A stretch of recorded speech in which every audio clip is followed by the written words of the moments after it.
Hello students. In this lecture we are going to discuss about the reduced syllabus and the marks distribution for information technology theory as well as practical. So in this lecture I am going to discuss with you all which are the points due to this pandemic of COVID this year. Some of the points have been dropped, okay, by the Maharashtra State Board. Then the points which are dropped for this year's syllabus will be discussed in this lecture. Okay, as I have taught you all whole syllabus, but some of the points have been reduced by the Maharashtra State Board. That point will be only for your self evaluative part. Okay, that is self learning part. Those questions from that points will not be asked in the exam. So you all will not need to prepare those points which have been marked in which have been discussed in this point, which will be only for the self learning. Even I will show you all the textbook. In that I have highlighted those parts which are not there for your exam, that those points are only for your self learning purpose. Okay, so you all will have to study, you all have to leave those points while studying, and rest all part you all have to study for your exam. Okay, so this lecture is only from that point of view. In this we are going to discuss only the reduced syllabus. Okay, so first is the chapter number second. Okay, in chapter number 1 there is no reduction. You all have to study the whole chapter. पहले chapter में से आपको क्या करना है, हर एक point important है, हर एक पॉइंट स्टडी करना है. ठीक है, चैप्टर नंबर सेकंड जो है वो है डिजिटल मार्केटिंग. तो डिजिटल मार्केटिंग में से आपको जो पार्ट सेल्फ लर्निंग के लिए दिया है यूनिट, वो कौन सा है, तो mister Suhas sir I am also facing this problem. ये जो डायलॉग में उनका ये कम्युनिकेशन स्टार्ट होता है पेज नंबर 37 पे. ओके, पेज नंबर 37 का कॉलम 1 टू पेज नंबर 38 का कॉलम 2, लास्ट लाइन.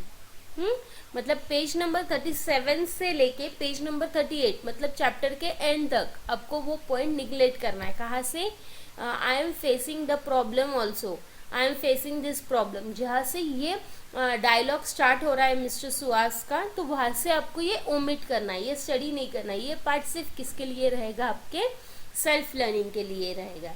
ठीक है, ये चैप्टर नंबर सेकेंड में का है. चैप्टर नंबर 1 होल चैप्टर आपको स्टडी करना है, उसमें से कोई भी पार्ट सेल्फ लर्निंग के लिए नहीं है. चैप्टर नंबर सेकेंड में से आपको कौन सा पार्ट सेल्फ लर्निंग के लिए दिया गया है, तो page number 37 column number 1 to page number 38 column number 2, that is the last line of the chapter. ये पार्ट आपका ओमिट किया गया है. ठीक है, ये आपको एग्जाम में नहीं रहेगा. नेक्स्ट है चैप्टर नंबर 3. अभी चैप्टर नंबर 3 में डिफरेंट शॉर्ट पॉइंट्स है, वो उन्होंने क्या किया है, ड्रॉप किया है. सबसे फर्स्ट पॉइंट जो उन्होंने ड्रॉप किया है वो है point unit 3.3 different accounting packages. ये मैंने एक्सप्लेन किए थे, पर ये एग्जाम में नहीं आएगा ये साल. Okay, different accounting packages, that is page number 46 है. वहाँ से लेके आपको पेज नंबर 50 तक आपको वो ड्रॉप करना है. पूरा यूनिट 3.3 जो है डिफरेंट अकाउंटिंग पैकेजेस, उसमें near about 4 to 5 accounting packages हमने देखे थे. तो वो उसमें से पेज नंबर 46 कॉलम 2 से लेके पेज नंबर 50 तक आपको ये अकाउंटिंग सॉफ्टवेयर का पार्ट सेल्फ लर्निंग के लिए रहेगा. इस पे से आपको एग्जाम में क्वेश्चंस नहीं रहेंगे. उसके बाद नेक्स्ट यूनिट आता है, वो है यूनिट 3.5.7. ओके, 3.5.7 में input tax and output tax है, पेज नंबर 56 पे. ओके, तो वो भी आपको नहीं है. उसके बाद 3.5.8 लेजेस pertaining to GST for supply of goods, ये भी पेज नंबर 56 पे, ये भी पॉइंट नहीं है. और लास्ट लेजेस pertaining to GST for supply of services. Okay, तो ये तीनों पॉइंट्स आपको नहीं है. कौन से तीन नहीं है, इनपुट टैक्स और आउटपुट टैक्स, लेजेस pertaining to GST for supply of goods and services, and ledger pertaining to GST for supply of services. ये तीनों पॉइंट पेज नंबर 56 पे है, वो भी पॉइंट्स आपको नहीं स्टडी करना है। तो चैप्टर नंबर 3 में जो पॉइंट्स आपको सेल्फ लर्निंग को है वो कौन सा है, unit 3.3, unit 3.5.7, unit 3.5.8 and unit 3.5.9। ये सब यूनिट आपको किसके लिए है, सिर्फ सेल्फ लर्निंग के लिए। इस पे आपको प्रिपरेशन एग्जाम के लिए नहीं है, कुछ कौन से भी क्वेश्चन ये यूनिट पे से नहीं आएगा, ये सिर्फ सेल्फ लर्निंग के लिए। नेक्स्ट है chapter number 5। Okay, chapter number 4 में कुछ भी ओमिशन नहीं है, पूरा चैप्टर आपको करना है। चैप्टर नंबर 5 है database concept using LibreOffice base. उसमें से आपको जो फर्स्ट पार्ट है वो कौन सा है, page number 83 column 1 to page number 84 column 1। उस पे आपको दिया है कि स्क्रीन ऑफ बेस, बेस के स्क्रीन के डिफरेंट पार्ट्स दिए, जैसे राइट पेन में क्या डिस्प्ले किया जाता है, ये सब उसमें इंफॉर्मेशन दी है, तो वो आपको नहीं लर्न करना है, ठीक है। उसके बाद सेकंड है editing a record in a table, page number 87 column 1 to column 2। Okay, उसमें दिया है कि हमें रिकॉर्ड एडिट कैसे करना है, तो ये भी क्वेश्चन नहीं आएगा। और लास्ट का पॉइंट है वो चैप्टर में कि steps to create a report in a design view.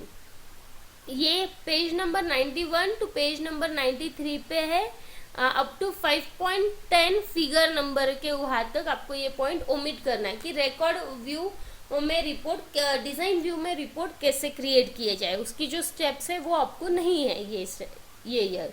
Okay, ये सब चेंजेस ड्यू टू पेंडेमिक हो रहे हैं, तो ये सिलेबस में आपको सिर्फ सेल्फ लर्निंग के लिए। और यूनिट 6 दैट इज ईआरपी, उसमें से आपको 6.8 यूनिट नहीं करना है। 6.8 यूनिट कौन सा है, तो ERP solution providers, ERP packages selecting and ERP solution to the serious exercise and has to be executed with great care। वो point 6.8 unit page number 104 column 1 to page number 105 column 1, वो point नहीं करना है।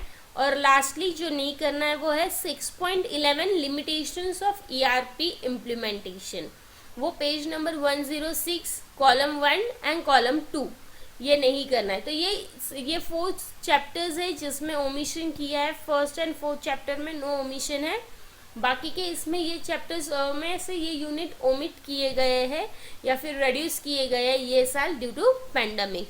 तो ये याद रखो, study करते वक्त ये पॉइंट्स आपको सिर्फ सेल्फ लर्निंग के लिए। Okay, exam point of view से इस पे क्वेश्चंस नहीं रहेंगे। नेक्स्ट है मैंने ये आपको बताया है अभी कि कौन से पॉइंट्स या फिर कौन से यूनिट्स रिड्यूस किए गए हैं ईच चैप्टर में से। अभी next from exam point of view आप प्रिपरेशन करते वक्त आपको कैसे प्रिपेयर करना है, तो ये unit wise chapter wise marks दिए मैंने, वेटेज की कैलकुलेट करके यहाँ पे दिया है कि ऑप्शन एंड विदाउट ऑप्शन से ईच चैप्टर को कितना वेटेज दिया है। ओके, सो चैप्टर नंबर 1 है एडवांस्ड वेब डिजाइनिंग, जो 20 मार्क्स के लिए, ठीक है।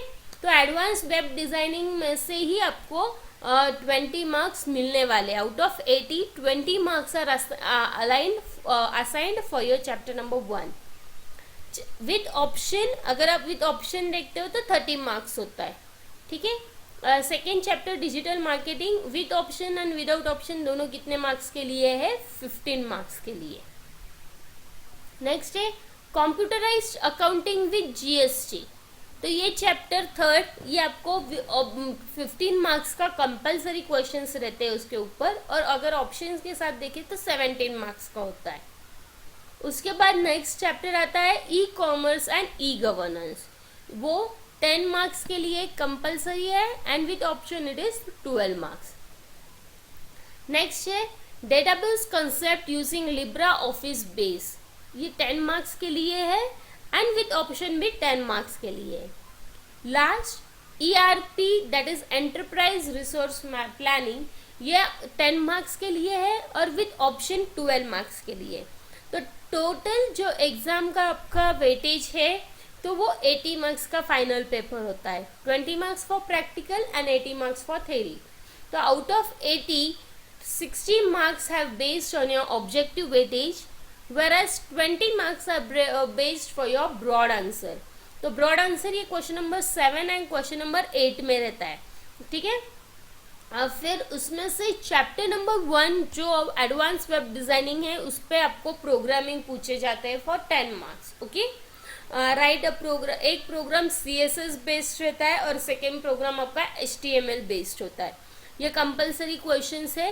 तो ये question number 7 and question number 8 में आपको ऑप्शंस प्रोवाइड किए जाते हैं, वेराज जो ऑब्जेक्टिव टाइप क्वेश्चंस है वहाँ पे ऑप्शंस नहीं रहते, जैसे कि एनी 10 एनी 5 ऐसा ऑप्शन प्रोवाइड नहीं किया जाता है फॉर क्वेश्चन नंबर 1 to 6।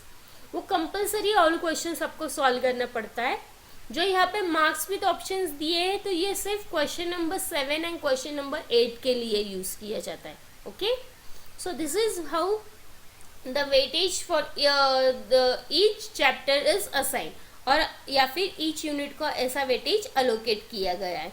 तो ये था about marks weightage for each chapters और कौन से पॉइंट्स रेड्यूस किए हैं सिलेबस में, उसका ओवरलुक हम क्या करेंगे एक शॉर्ट अपने टेक्स्ट बुक के PDF में देखेंगे। तो ये फर्स्ट चैप्टर है, इसमें से कुछ भी ओमिशन नहीं है।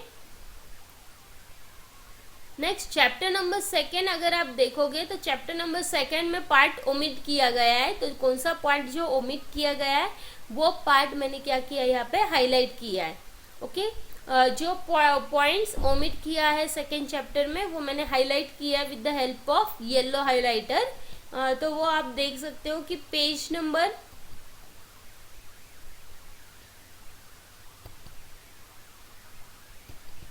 Page number 37, Mr. Suhas, sir I am also facing this problem, many visitor are visiting my website. यहाँ से लेके चैप्टर के एंड तक, मतलब लास्ट तक, यहाँ तक आपको क्या करना है, ये पार्ट ओमिट करना है, ओके। अगर आपको वो वाले प्रेजेंटेशन में याद नहीं आया कि कहाँ करना है तो मैंने PDF साथ में अटैच की है जिसमें मैंने हाईलाइट किया है येलो से जो पॉइंट्स नहीं करने हैं, ठीक है। तो ये पॉइंट नहीं करना है आपको। उसके बाद chapter number 3 computerised accounting with GST, उसमें से जो फर्स्ट पॉइंट आपको ओमिट करना है वो है डिफरेंट अकाउंटिंग पैकेजेस यूनिट 3.3। तो वो फर्स्ट है टैली विद GST पैकेज, ये नहीं करना है आपको। फिर सेकेंड है GNU खाता, थर्ड है लेजर SMB, फोर्थ है GNU कैश और लास्ट है अकाउंटिंग। ऐसे ये 5 टाइप्स आपको नहीं करना है, ठीक है। उसके बाद ये केस स्टडी है जो आपको करनी है, ये हाईलाइट नहीं किया है, सिर्फ आपको पैकेजेस हाईलाइटेड है, वो आपको स्टडी नहीं करना है, ठीक है। उसके बाद नेक्स्ट पॉइंट जो ये चैप्टर में से आपको ओमिट करना है तो वो कौन सा है, तो वो है 3.5.7 input tax and output tax, ये पॉइंट नहीं करना है आपको। उसके बाद लेजेस pertaining to GST for supply of goods and services, and last लेजेस pertaining to GST for supply of services, ये पॉइंट भी आपको नहीं करना है। तो ये इतने 3 पॉइंट्स यहाँ से page number 56 you all have to not study, okay. समझ में आया, ये पॉइंट्स भी ओमिट किया गया है फ्रॉम चैप्टर नंबर 3, ये एग्जाम्पल करने हैं आपको। उसके बाद chapter number 4 that is e-governance and e-commerce and e-governance, ये चैप्टर आपको पूरा करना है, इसमें से कुछ भी ओमिशन नहीं है। फिर डायरेक्टली जो आता है वो अपना चैप्टर नंबर 5। तो चैप्टर नंबर 5 में से जो पॉइंट ओमिट किया गया है वो है कि पेज नंबर 83 पे की स्क्रीन है बेस की, डेटाबेस के बेस की स्क्रीन है डिफरेंट पार्ट्स के, वो पॉइंट आपको नहीं करना है। मतलब टाइटल बार क्या है, मेनू बार क्या है, स्टैंडर्ड टूल बार क्या है, वर्किंग एरिया किसे कहा जाता है, ये पॉइंट आपको ओमिट करना है, ठीक है। उसके बाद टेबल क्रिएशन वगैरह ये सब आपको करना है। फिर डायरेक्टली जो पॉइंट आपको स्टडी नहीं करना है वो आता है record, editing a record in a table, deletion of record in a table, ठीक है, ये वाला पॉइंट भी आपको नहीं करना है। फिर क्यूरी के पॉइंट्स करने हैं। और लास्टली जो पॉइंट आपको नहीं करना है कि वो है इसकी how to create a report in a design view, page number 91 से लेके पेज नंबर 92 तक, ठीक है। फिर ये वाले पॉइंट्स आपको स्टडी करना है, तो ये पॉइंट्स आपको सब स्टडी करना है, सिर्फ वो पॉइंट्स ओमिट किया गया है। और चैप्टर नंबर 6 ईआरपी, ईआरपी में से जो पॉइंट आपको ओमिट करना है वो पॉइंट है कि ERP solution providers, page number 104, ये पूरा उसके 4 डिफरेंट टाइप्स है, 6 डिफरेंट टाइप्स है, वो आपको स्टडी नहीं करना है।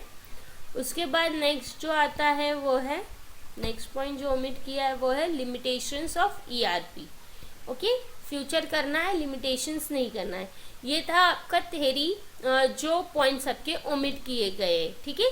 अभी हम देखते हैं कि प्रैक्टिकल में से कौन से एसओपीज आपके, यहाँ पे देखो टोटल एसओपीज दिए हैं कि एडवांस वेब डिज़ाइनिंग में से आपको 5 एसओपी करने हैं प्रैक्टिकल के लिए, डिजिटल में से 2 है, कंप्यूटराइज अकाउंटिंग के 3 है और लिब्रे ऑफिस बेस के 2 है। ऐसे ये कंपलसरी थे जो 12 प्रैक्टिकल्स हमें परफॉर्म करने थे, पर due to pandemic of COVID this year उन्होंने रिड्यूस किए सम ऑफ द एसओपीज, उन्होंने सेल्फ लर्निंग के लिए दिए। तो जो एग्ज़ाम में सेल्फ लर्निंग के लिए एसओपी है वो है फर्स्ट एसओपी में से हर एक एसओपीज कंपलसरी है। सेकंड है डिजिटल मार्केटिंग, उसमें से आपको एसओपी नंबर 4 ये आपको सेल्फ लर्निंग के लिए दिया गया है, ठीक है, तो ये हम प्रैक्टिकली नहीं करेंगे। थर्ड है कंप्यूटराइज्ड अकाउंटिंग विद जीएसटी, इसमें से भी एसओपी नंबर 4 आपको सेल्फ लर्निंग के लिए दिया है, तो ये भी हम नहीं करेंगे। और डेटाबेस कंसेप्ट में से एसओपी नंबर 3 ये भी आपको सेल्फ लर्निंग के लिए दिया है। तो सेकेंड चैप्टर में से, थर्ड चैप्टर में से और फिफ्थ चैप्टर में से एसओपी, एक एसओपीज आपको सेल्फ लर्निंग के लिए दिया है, तो वो हम एग्जाम पॉइंट ऑफ व्यू से प्रिपेयर नहीं करेंगे। समझ में आया? So this is all about the reduce syllabus, marks distribution for each chapters and the SOPs which have been reduced due to pandemic this year has been discussed. Okay, now we will see in the next lecture the general guidelines for practicals, and we will start with our practicals from the next lecture. Okay, bye, thank you.